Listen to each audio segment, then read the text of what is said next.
ये अति प्राचीन गोदावरी मंदिर है और यहीं पर गोदावरी मंदिर के नज़दीक ये रामकुंड है।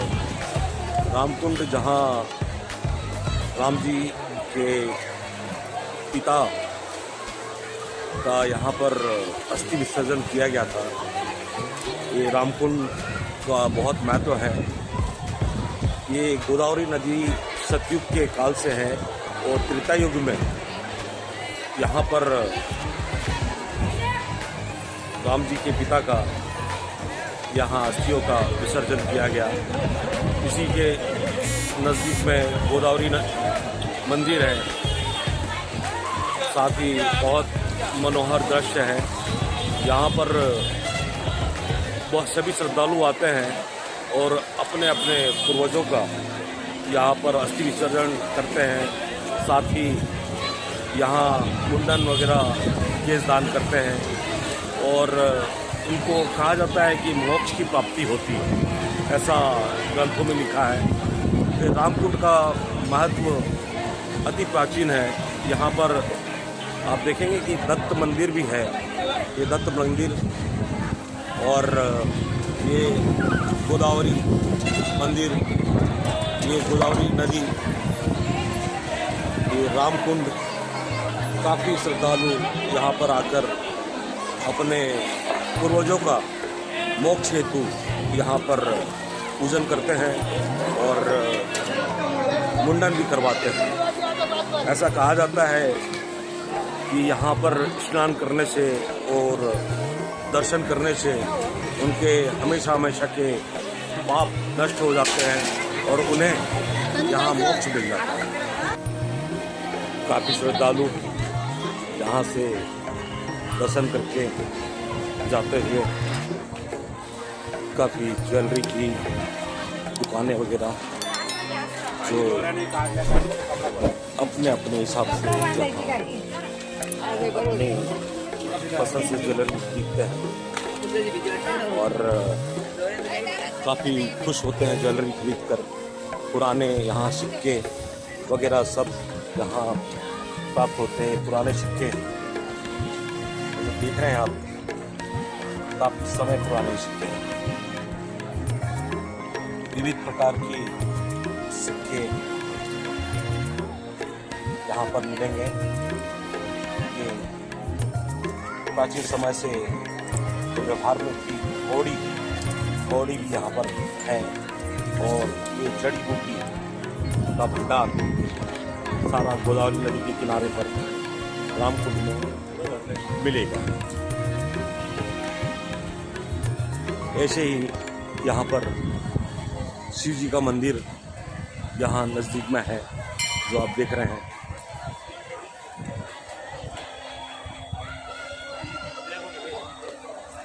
ये शिव जी का मंदिर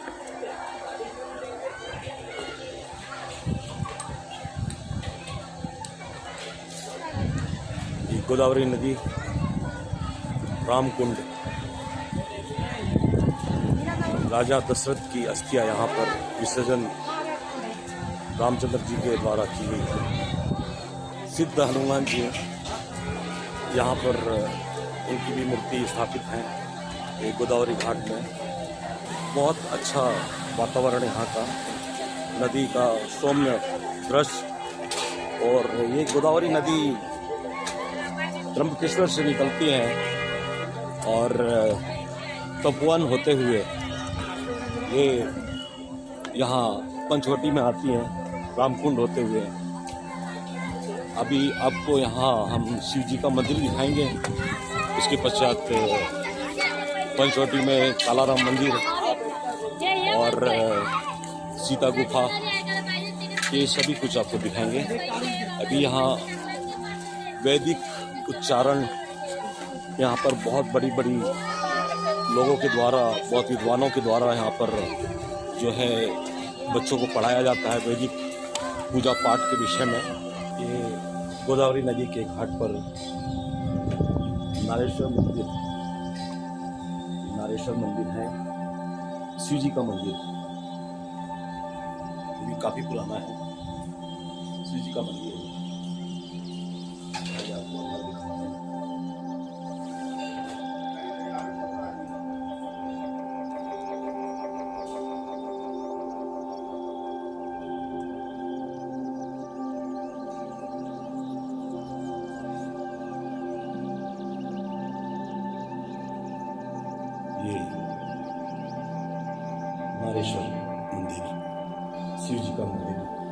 बहुत प्राचीन, बहुत प्राचीन मंदिर है ये, गोदावरी नदी के तट पर। यहाँ पर श्री रामचंद्र जी, सीता जी और लक्ष्मण जी ये लोग पूजन करते थे। यहाँ पर उनका वनवास काल में यहाँ हमेशा का आना जाना था।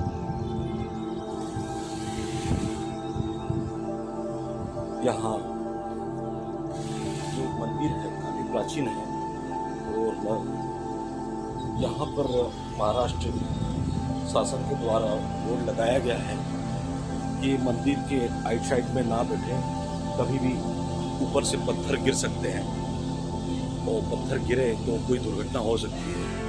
इससे मंदिर की कायाकल्प देख के इसका जीर्ण समय देखकर ऐसा लगता है और इसका समय काफ़ी पुराना हो चुका है। मंदिर काफ़ी ऐतिहासिक है, पौराणिक है।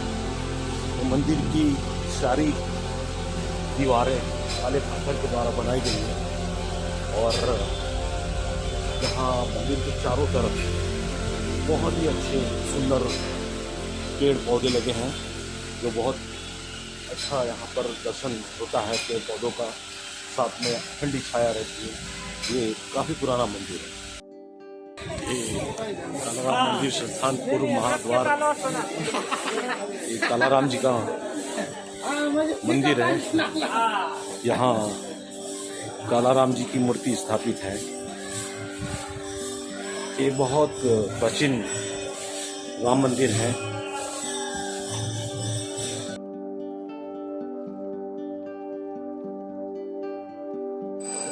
ये कालाराम मंदिर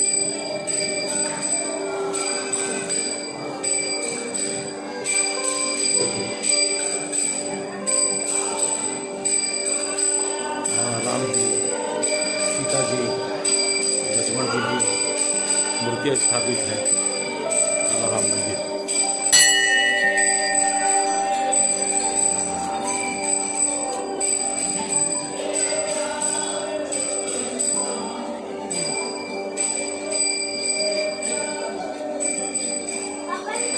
ये कालाराम मंदिर है नासिक में, पंचवटी के नज़दीक, ये गोदावरी नदी किनारे में। और इसका इतिहास ऐसा है कि मुगलों द्वारा जब आक्रमण किया गया यहाँ पर, उस समय इस मंदिर को बचाने के लिए, उसकी मूर्तियों को बचाने के लिए यहाँ के पुजारियों ने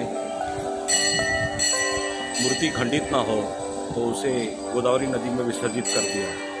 इसके पश्चात मुगलकालीन बादशाहों ने इसका विध्वंस किया तो मंदिर को तोड़ा फोड़ा गया। सन 1877 में इसका पुनः जीर्णोद्धार किया गया और राम, लक्ष्मण, सीता जी की मूर्ति यहाँ पर स्थापित करी गई। यहाँ काले पत्थर से राम जी की मूर्ति बनी है, इसलिए इसे कालाराम मंदिर कहते हैं। ये श्री राम उद्यान अपने कालाराम मंदिर के सामने में, इस पर बहुत अच्छे बिंदी चित्र बने हुए हैं। यहाँ श्रद्धालु आकर विश्राम करते हैं, अपने साथ लाए हुए रस्सी वगैरह का भोजन साथ में ग्रहण करते हैं। यहाँ बहुत ही अच्छा मौसम है। ये दीवारों पे अलग अलग तरह के भित्ति चित्र बने हुए,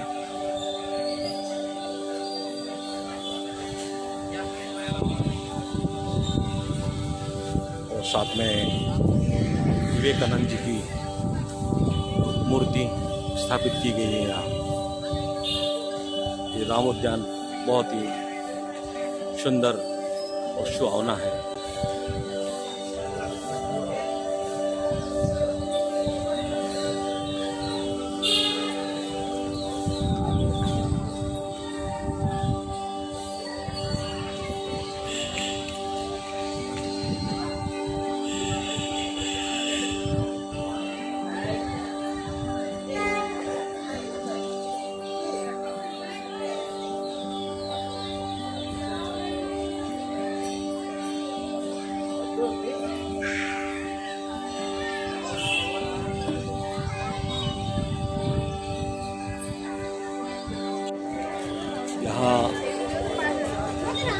स्कूल के और कॉलेज के बच्चों के द्वारा श्री राम मंदिर के सामने में रंगोली निकालते हुए छोटी छोटी बच्चियाँ बहुत ही सुंदर परिधान में, और वो यहाँ रंगोली बना रही है।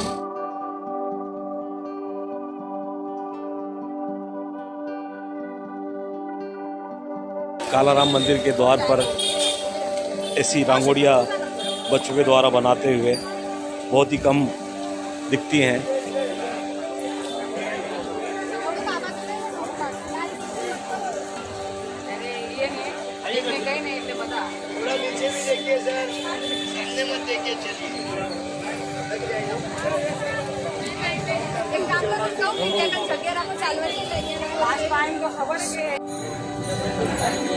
बहुत ही सुंदर रंगोली बनाते हुए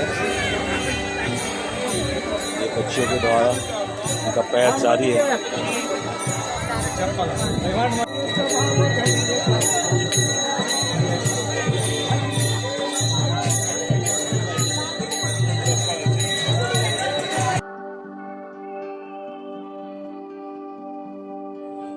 श्री गोरेराम पर्णकुटी मंदिर, ये भी कालाराम मंदिर के जस्ट बगल में है। इसका जीर्णोद्धार किया जा रहा है मंदिर समिति के द्वारा।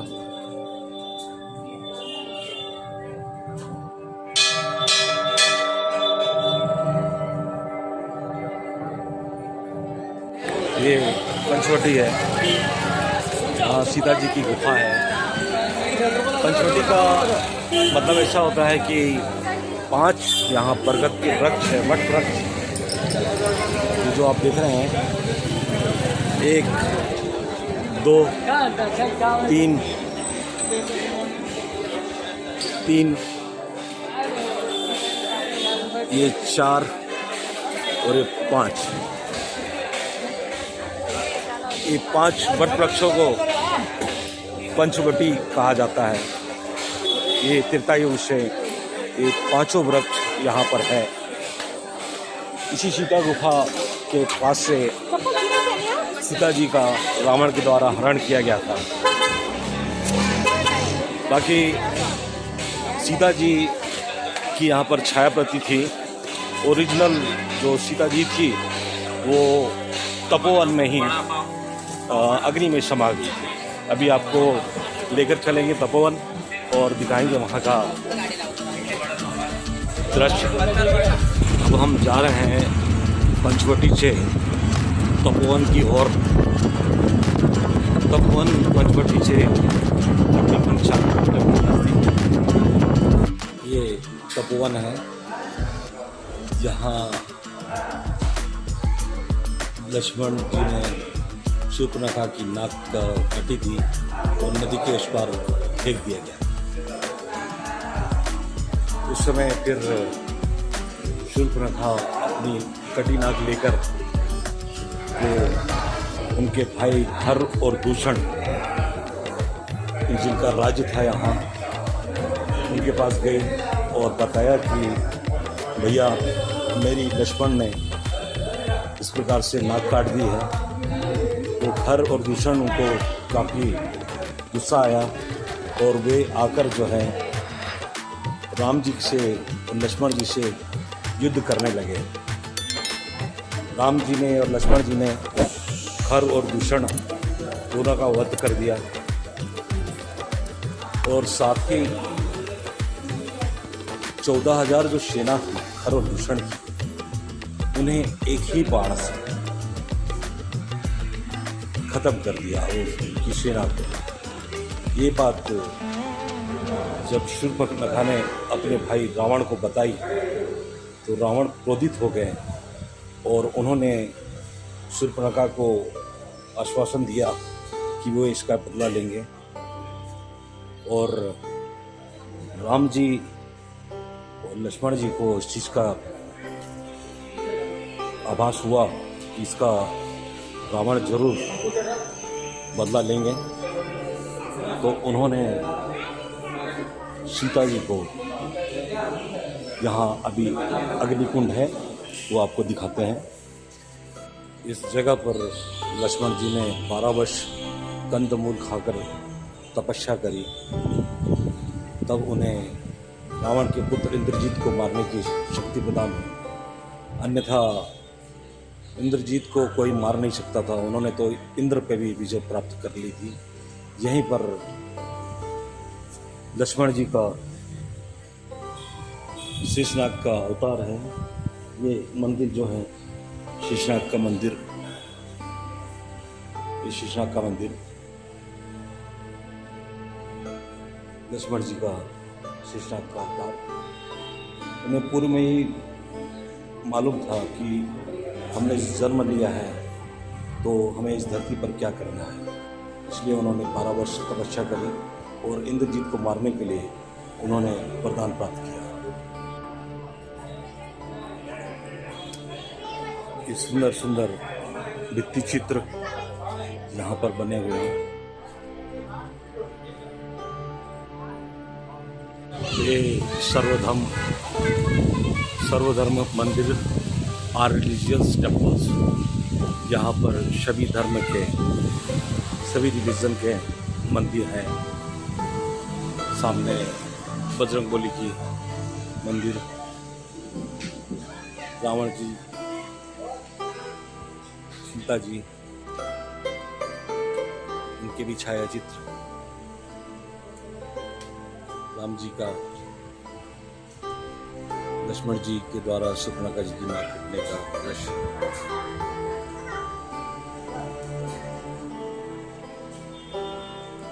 ये रावण के द्वारा सीता जी का जो हरण किया गया था साधु के वेश में, उसका दृश्य। अशोक वाटिका, अशोक वाटिका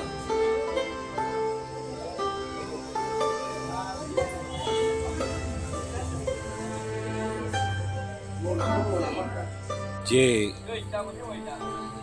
ब्रह्मा विष्णु महेश, ये 3 कुंड, ये सीता जी का कुंड, ये अग्नि कुंड जिसमें सीता जी राम जी की आज्ञा अनुसार शिव ब्रह्मा विष्णु को साक्षी मानकर उसमें समाहित हो गई थी। उसके पश्चात यहाँ से उनकी छाया प्रति पंचवटी के लिए लेकर गई, जहाँ से रावण ने उनकी छाया प्रति का हरण किया। ये यहाँ अगस्त मुनि और कपिल मुनि का भी आश्रम है। कपिल मुनि की तपस्या से यहाँ कपिलास नदी उत्पन्न हुई और उत्पन्न होने के पश्चात यहाँ गोदावरी नदी के साथ में संगम हुआ उसका, और इस दोनों के संगम के जगह पर ही यहाँ 12 वर्ष में एक बार सिंहस्थ कुंभ मेला यहाँ पर भरता है। अभी 2015 में सिंहस्थ कुंभ मेला भरा था, अभी 2027 में पुनः यहाँ सिंहस्थ कुंभ मेला लगेगा। इसी जगह पर सुपर्णखा की लक्ष्मण जी ने नाक काटी थी और नाक को नदी के उस पार फेंक दिया था। नदी के उस पार फेंकने की वजह से इस शहर का नाम नासिक पड़ा। ये गोदावरी नदी सामने से आते हुए और इधर से कपिलांश नदी, ये दोनों का संगम, जहाँ पर शाही स्नान किया जाता है।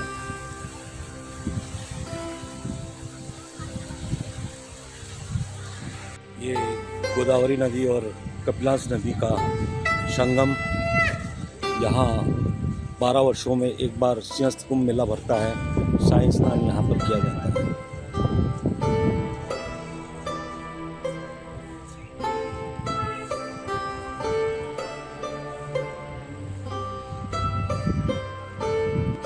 ये है तपोवन, और तपोवन के विषय में हमने जो आपको जानकारी दी वो इतिहास से अध्ययन करके आपको बताया गया है। इस शहर का नाम नासिक यहाँ रावण की बहन सुपर्णखा की नाक काटने की वजह से इस शहर का नाम नासिक पड़ा।